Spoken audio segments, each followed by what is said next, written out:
If you knew nothing about God, what would you believe? If there were no holy books or religious leaders, how would God make themselves known to you? When my faith couldn't answer my biggest questions, I turned away from it. And that was more than difficult for me.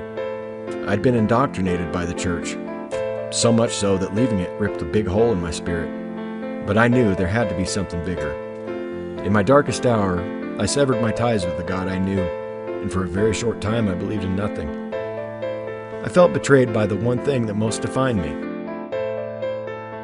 Financial, spiritual, and mental collapse were upon me, and I had no God to lean on. And that old familiar feeling soon returned, though. A constant nagging that told me, God is real, you just have to look a lot harder. So I searched, high and low, deep and wide, for the answers. I looked in places that were once forbidden to me, places the righteous wouldn't dare go. I went to the darkness and to the light, and what I found changed me. In the beginning, I was still very raw from feeling betrayed by my faith. I got into lots of arguments over the flaws in the traditional beliefs. But I was wrong to do that. Everyone deserves the right to think what they want. Insulting each other gets you nowhere. The only person you can really change is you. I got a lot of pushback in my quest. They told me it was blasphemous to look outside the faith for teachings about God. But I would always answer with, what does God have to hide? How could an all-powerful God be threatened by my honest search for truth about him?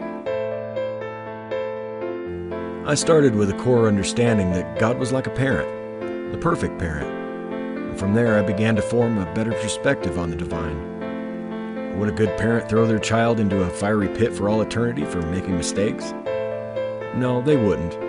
So how could God? Mistakes make us grow. It's one of the best ways to learn. So you may ask, if God is such a loving parent, why do bad things happen to good people? Okay, so I believe in reincarnation. Not so much people come back as other creatures, but as different people. We do this life thing to learn, to be the hands of God in our reality. Our troubles and trials mold us. It drives us to make the world a better place. Those who have never had bad things happen to them are like air. There's nothing to them. They're less than you.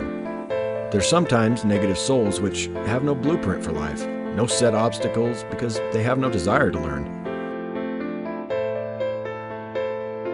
With all the bad things I've been through, I know all too well how easy it is to fall into that pit of negativity, to just give up on doing what's right and follow everyone else over the cliff. But we have to be strong. We have to temper our emotions and not fall into the trappings of greed or lust or fear.